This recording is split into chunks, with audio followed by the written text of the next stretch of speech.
আসসালামু আলাইকুম এভরিওয়ান, আপনারা সবাই কেমন আছেন? আশা করি অনেক ভালো আছেন। আপনাদের দোয়া ভালোবাসায় আমি খুব ভালো আছি। আপনারা দেখতে পাচ্ছেন আমার ঘরটা দেখা যাচ্ছে এই 20 বছর 15 বছর কোনো মানুষ ছিল না এই ঘরেতে, কিন্তু আমি এই ঘরে বসবাস করি। প্রতিদিন পরিষ্কার করি, প্রতিদিন গুছিয়ে রাখি, অনেক পরিশ্রম করি এই ঘরের পিছনে, কিন্তু ঘরটা পরিষ্কার রাখতে পারি না। বর্ষাকাল আসলেই আমার জীবনটা এভাবে চলিয়ে যায়। আর বাইরের দিকটা আপনারা দেখিয়ে দিচ্ছে, হঠাৎ করে ঝড় বৃষ্টি চলে আসে, এত পানি হয়েছে বোঝা যাচ্ছে বন্যা চলে আসবে। আমার একটা কলা গাছ ছিল, সেটা ভেঙে পড়ে গেছে। এখানে পড়া লেগেছিলেন অনেক মানুষ, এগুলো সবগুলো নষ্ট করে দিয়েছে। হঠাৎ করে বর্ষাকাল আসতেই এমন জল বৃষ্টি শুরু হয়ে গেছে, কি বলবো। আমার ঘরের অবস্থা দেখো। কিন্তু এই ব্লগটা রমজান মাসের, চেরি খেতে উঠে দেখি এত জল বৃষ্টি চলে আসে। তারপর তাড়াহুড়ো করে অল্পটুকু, হয়তো গরমও করি নাই মনে হয় আমি, অল্পটুকু আমরা অল্প অল্প খেয়ে তারপর ও চলে আসলো জল বৃষ্টি। দেখো ঘরের অবস্থা কী করে দিয়েছে, মানে খাওয়া শুরু করেছি আর হঠাৎ করে চলে আসছে ঝড় তুফান। আর তারপর এখানে দেখো আমি মাংস রান্না করেছিলাম। কী কী রান্না করেছিলাম এগুলো সকালে উঠেই আমি একটু গরম বসিয়ে দিয়েছি বাচ্চাদেরকে খাওয়া দেওয়ার জন্য। তারপর আমাদের অল্প কিছু খেয়ে দিয়ে আমরা শুয়ে গিয়েছিলাম। আমি যেখানে যে কিছু ছিল সেইভাবে রেখে সকালে উঠে আপনার সাথে শেয়ার করছি। দেখো, আর এখানে আমার একটা ছোট্ট জানালা আছে রান্নাঘরে, আমি এখান থেকে দাঁড়িয়ে রান্না করি। তারপর পুরো রাস্তা পর্যন্ত দেখা যায়। আমার এত ভালো লাগে, বোঝা যায় আমি কারোর সাথে গল্প করতে করতে রান্নাটা বা কাজটা শেষ করে নিচ্ছি।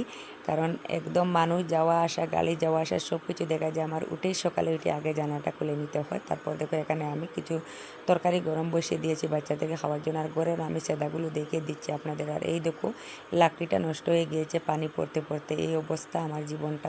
তারপর হাসি মুখে মেনে নিতে হবে। তারপর জল বৃষ্টি না শুধুমাত্র কষ্ট নয়, আমার প্রতি বছর বন্যা 2-3 বার করে ঘর, একবার হলেও আমার গোড়টা কোমর পানি হাঁটু পানি হয়ে যায়। তারপর ফ্লোরগুলো এভাবে দেখতে পাচ্ছেন, এর জন্য এত সুন্দর। প্রথমে ফ্লোরগুলো ছিল, তারপর বন্যার পানি ঢুকে ঢুকে আমার ফ্লোরগুলো একদম নষ্ট হয়ে গেছে। আর ক্যামেরাতে অল্প কিছু ছিল তো একটু বেশি দেখা যায়, এত খারাপ লাগে ভিডিও করতে। আমি কি করব, তারপর আমার যেভাবে আছে সেভাবে আপনাদের সাথে প্রেজেন্ট করি। আমার তো আর লুকানোর কিছু নেই, আর অন্য কিছু দেখানোরও কিছু নেই। আমার যেভাবে জীবনটা আমি লিড করছি সেভাবে আপনাদেরকে দেখানোর চেষ্টা করছি। আর আমার বাচ্চাদেরকে খাওয়ার মানে তরকারি কাজকে ভাবছি আগে কাপড়গুলো ধুয়ে নেই, কারণ হলো এই তো সকাল সকাল একটু রোদ উঠেছে, না হলে দেখা যাবে তারপর বৃষ্টি চলে আসবে আর যে আমি আর কাপড়গুলো ধুতে পারবো না। দেখো উঠেই দেখলাম এত রোদ, আর এখন একদম রোদ নেই, চলে যাচ্ছে ধীরে ধীরে।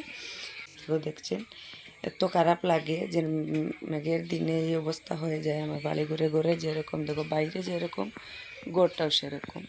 আর এই তো সব কিছু ঘরে বাইরের সব কিছু কাজ রেখে আগে ভাবলাম কাপড়গুলো ধুয়ে দিই। হঠাৎ করে দেখা যাবে মেঘ চলে আসবে, এর জন্য ভাবলাম কাপড়গুলো শুকিয়ে যাবে। আমার সব কিছু কাজ শেষ করতে করতে আমার কাপড়গুলো, হয়তো রোদ যদি থাকে কাজগুলো আমার শেষ হয়ে যাবে। এর জন্য আমি আগে সব কিছু কাজ রেখে কাপড়গুলো ধুয়ে দিয়ে মেলে দিচ্ছি। আমার আগের দিনের কিছু কাপড়টা আমার মেলা রয়ে গিয়েছিলো। এত সুন্দর দিনটা ছিল, মানে কল্পনাই ছিল না যে এভাবে জল বৃষ্টি হবে, সব কিছু এলোমেলো করে দেবে।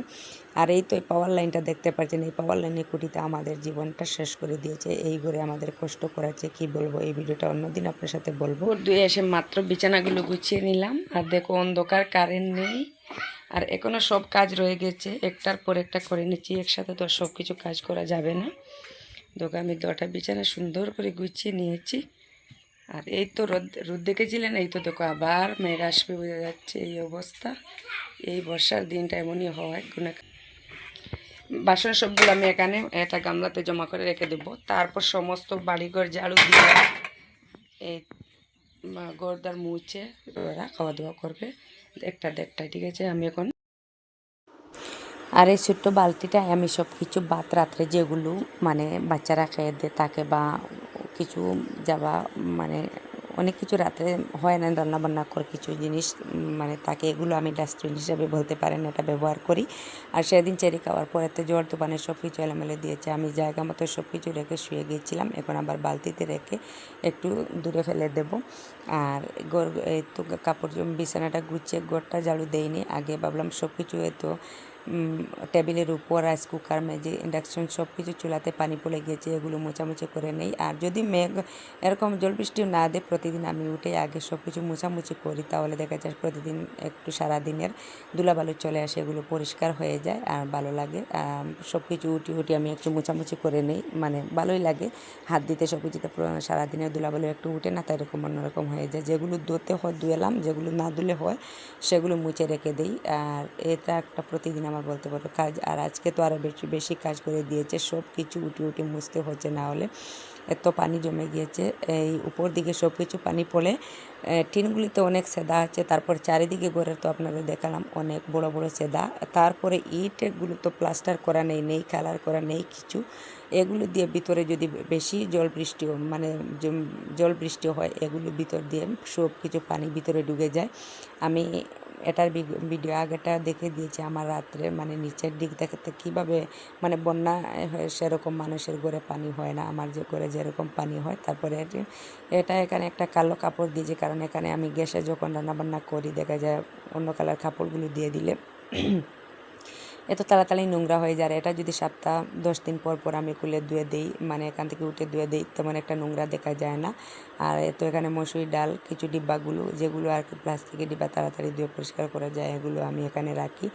আর রাখার জায়গা নেই, ছোটো ঘর, এগুলোতে কোথায় কী রাখবো, মানে তারপরেও তো একটা সৌন্দর্য দরকার। আমার জিনিস করে রাখাতে আমাদের অনেক সুন্দর লাগে, আমাদের অনেক সৌন্দর্যটা ফুটিয়ে তুলে। আমি এখানে অনেক পানি পড়েছিল, সেটা আমি মুছে নিচ্ছি। তারপর আমি ঘর ঝাড়ু দিয়ে ঘর মুছে সব কিছু করে আমি মানে বাসনগুলো ধোবো। দেখো আমি একটা বড় গামলাতে সব কিছু বাসন পরিষ্কার করে দিচ্ছি, আর গ্যাসের স্টোভটাও পরিষ্কার করে নিচ্ছি। পানি পড়ে চিটে আর একটা পানি চিটা পড়ার পর দেখা যায় একটা উপরে কী মানে দেখা যায়, এটা চিটা পড়ার পর এগুলো নোংরা হয়ে যায়। নাহলে চেরি খাওয়ার পর আমি সব কিছু গুছিয়ে রাখি, বাসনগুলো হয়তো ধোয়া হয় না করে, তো আর আমার বেসিন নেই, আমি বাইরে গিয়ে ধুতে হয়, তার এই কারণে আমি আর বাসনগুলো করে ধুতে পারি না। আমার বাসনগুলো জমিয়ে রাখতে হয়, রাত্রের বাসনগুলো, আর দিনে সকালে উঠে আমি বাসনগুলো পরিষ্কার করি। আর এভাবে মোছামুছি পরিষ্কার করে ঘরটা ঝাড়ু দিয়ে সুন্দর করে আমি মানে রেখে দিই। কালকে তো আর রাখা হয়নি, মানে সরিয়ে সেই দিন আর রাখা হয়নি। এগুলো হঠাৎ জল বৃষ্টি এসে আর এত মানে মনটা কীরকম হয়েছিল, এতগুলো পরিষ্কার কীভাবে করব। তারপর রাত্রে ঘুম থেকে উঠে মানুষের মেজাজটা তো অন্যরকম থাকে, তাই না, সবারই থাকে।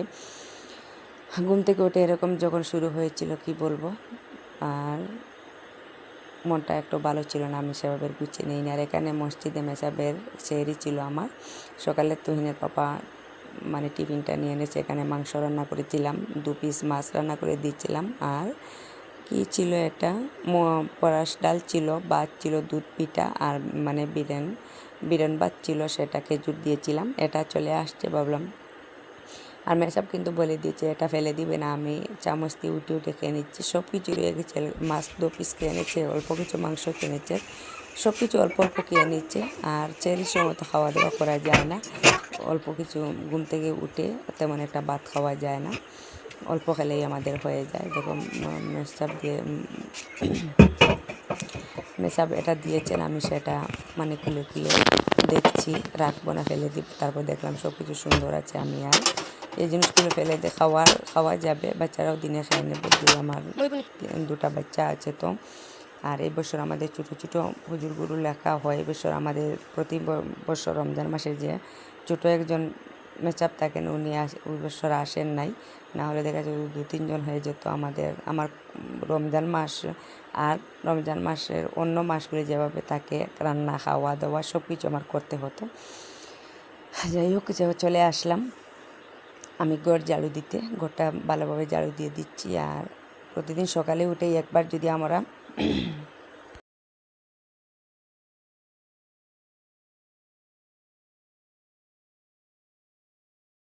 ছিল, খাও সুন্দর করে খাও, মেসাবের চেহারি ছিল এখানে।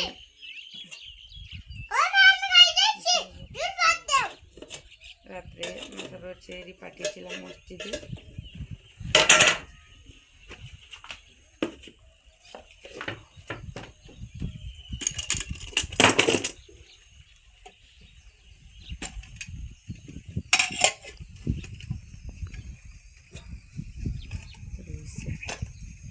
এখানে আলু মাংস, এখানে পরাশি ডাল মাছ, আর এখানে শুধু মাছ বোনা ছিল। আর এটাতে দুধ পিঠা দিয়েছিলাম, এটাতে ভাত দিয়েছিলাম, এটা এখন আমি পরিষ্কার করবো।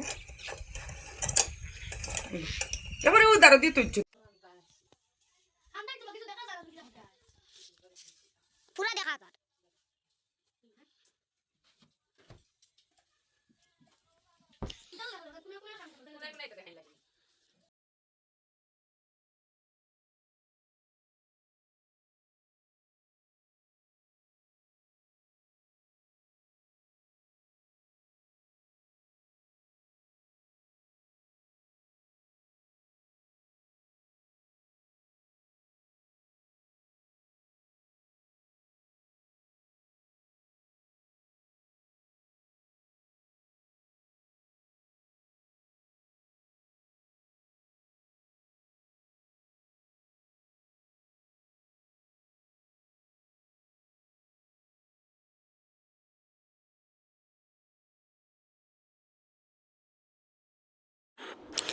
প্রতিদিন সকালে উঠে দেখা যায় পুরো সব কিছু নিচ আমরা বের করে ঝাড়ুটা দিই, মানে নিজেকে ফ্রেশ লাগে, ভালোই লাগে, ঘরটাও একটু সব কিছু পরিষ্কার হয়ে যাবে। না হলে প্রতিদিন এভাবে যদি সব কিছু মানে নিচগুলো ঝাড়ু না দিই, অল্প অল্প কিছু আমাদের ময়লাগুলো জমতে বা এই আজীবী যে জিনিসগুলো অনেক কিছু আছে না, ছোটো বাচ্চারাও আছে, প্যাকেট খাচ্ছে, সব কিছু নিচে জমে জমে অনেক কিছু হয়ে যাবে। আমি প্রতিদিন চেষ্টা করি সকালে উঠে শোকেজের নিচ, পালঙ্গের নিচ, মানে চিপা চাপা যে কিছু সব কিছু আছে আমি পরিষ্কার করে ঝাড়ু দেবো একদম প্রতিদিন। আর দেখা যায় প্রতিদিন ঝাড়ু দিলে সমান মানে জাবাগুলো বের হয়, এত বাচ্চাদের প্যাকেট অনেক কিছু বের হয়, ধুলা বালু, এর জন্য প্রতিদিন আমাদের সব কিছুর নিচে ঝাড়ু দেওয়া ভালো হয়। আর দেখো এখানে এতগুলো পাতা পড়ে গিয়েছে, আমি সব কিছু এখানে নিচে ফেলে দেবো, তারপর আমি উঠানটা ঝাড়ু দেবো। আর পানি অনেকটা দাঁড়টা ভিজে আছে, এখানে পুরো পানি মেরে আমি একটা মানে কি বলে এটার নাম, এটা দিয়ে আমি টেনে টেনে ফেলে দেবো। আর আগে উঠোনটা ঝাড়ু দিয়ে দিচ্ছি, কারণ ঝাড়ু দেওয়ার কারণ হচ্ছে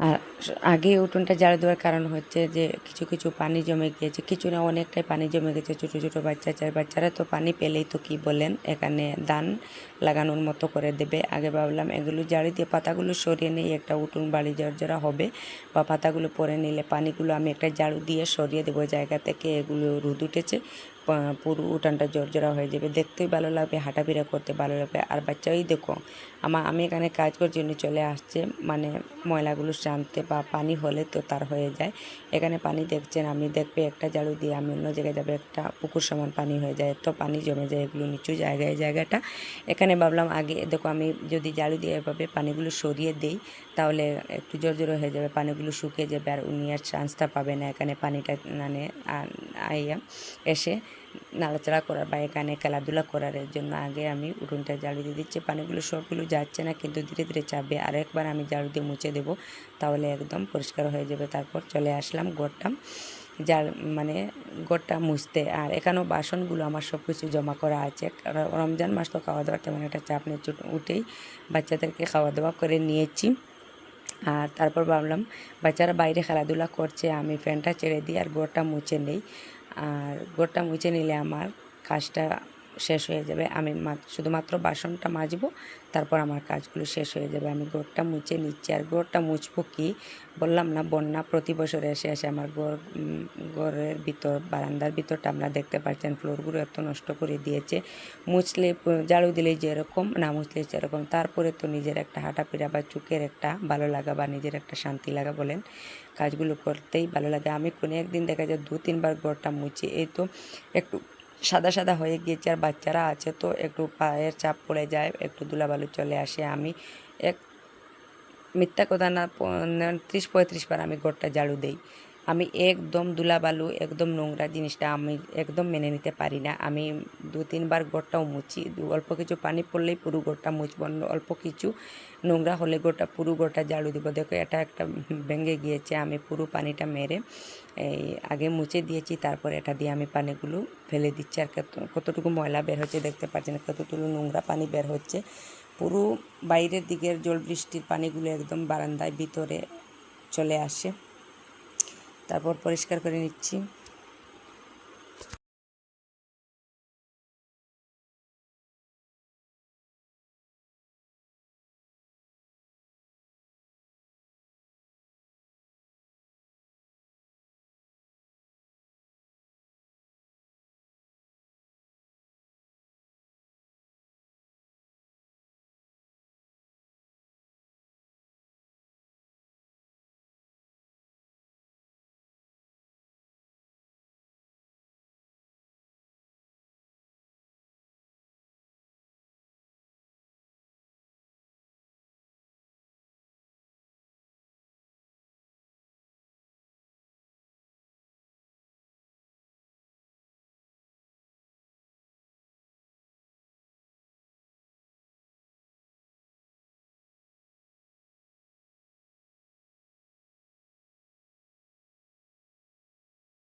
পরে নামাজটা পড়ে শেষ করতে পারি নাই, ঘরের অবস্থা কি হয়ে গেছে দেখো। আমি জায়নামাজটা এখানে রেখে, আর অন্ধকার কারেন্ট তো নেই, দেখো এখানে রেখে জায়নামাজটা মানে গোসল করে এসে আর জায়নামাজটা জায়গা মতো রেখে আমি মানে উঠতে এসে পারি, মানে নামাজটা শেষ করতে পারি না। সব সমস্ত কাজ কিছু শেষ করে সব কিছু গুছিয়ে তারপর গিয়েছিলাম। আর দেখো গোসল করে এসে আবার ঘরের অবস্থা যে ফার্স্ট আপনারা যেরকম দেখেছিলেন তারপরে বলছিলেন এই অবস্থা হয়ে গিয়েছে। এটাই আমার জীবন, কষ্টের জীবন, কি বলবো। একটা ছোটো ঘরের মধ্যে এত কিছু মানে মনটাকে বুঝিয়ে নিচ্ছে, আল্লাহর উপর ভরসা করে তারপরে সব কিছুতে আলহামদুলিল্লাহ আল্লাহ যেভাবে রাখছেন তারপরে হাজারো শুকরিয়া আদায় করি। দেখো আমি আপনাদেরকে আবার ঘরটা দেখাই যে কষ্ট হয় মাঝে মধ্যে, যে এত পরিশ্রম এত কষ্ট করি তারপর সৌন্দর্যটা তো খুঁজে পাই না। তারপরও চোখের যে মানে না, চোখে একটা আমাদের সৌন্দর্য খুঁজে সেটা মানে না, তার জন্য আমি প্রতিনিয়ত কাজ করতেই থাকি। তারপর আবার এই দেখো কাজগুলো করতে হবে, গোসল করে নামাজটা শেষ করে দেখাবো আপনাদের ব্যাক ক্যামেরা দিয়ে। দেখো আমি এখানে পালাঙ্গের উপরে নামাজটা পড়েছিলাম, তারপর আর আমার নামাজটা উঠানো হয়নি, তার মধ্যে দেখা যাচ্ছে মেঘ চলে আসছে। আর এই ঘরের অবস্থা দেখো, বারান্দার অবস্থা দেখো, সেটা দেখাবো। তো এই দেখো এত বাতাস হচ্ছে কি বলবো, মানে জল বৃষ্টির মতো জল হচ্ছে। তো কিছুটা কমে গিয়েছে। এই অবস্থা দেখো, ঘরের আবার আমার সেই আগের মতো হয়ে গিয়েছে। কী করবো, এদিকে তো তা একদম পুরা ফাঁকা ফাঁকা সব, মানে পাতাগুলো ডুবে যায় ঘরের ভিতরে, এরকম ফাঁকা। এর জন্য ঘরের বাইরে সমান হয়ে যায়। আর তাড়াতাড়ি গিয়ে আমি কাপড়গুলো নিয়ে আসছি নামাজটা শেষ করেই। এই কাপড়গুলো যে রোদে দিয়েছিলাম, ধুয়ে দিয়ে দিয়েছিলাম, আপনার সাথে শেয়ার করছি ফার্স্টে, এগুলো এখানে রেখে দিয়েছি। এখন আমি এগুলো বাইজ করে রাখবো। আর ঘরের অবস্থাটা দেখতে পাচ্ছেন তো আপনারা। এখন আবার নতুনভাবে আমার পরিষ্কার করতে হবে।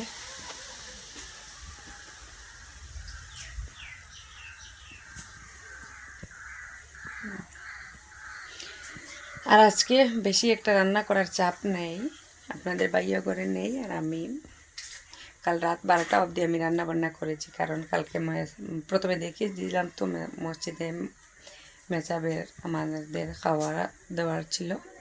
এর জন্য দেখো আমি গুছিয়ে সুন্দর করে, একটা মন হালকা লাগে, নিজেকে একটু অত ফ্রেশ লাগে সব কিছু গুছিয়ে পরিষ্কার করে রাখলে। আর এখানে আমার রান্না বান্না করা আছে, আজকে রান্না করবো, অল্প একটু ভাত রান্না করলে হয়ে যাবে। আল্লাহ হাফিজ, আজকের মতো এখানে বিদায় নিচ্ছি। পরবর্তী ভিডিওতে আবার দেখা হবে। সবাইকে আসসালামু আলাইকুম।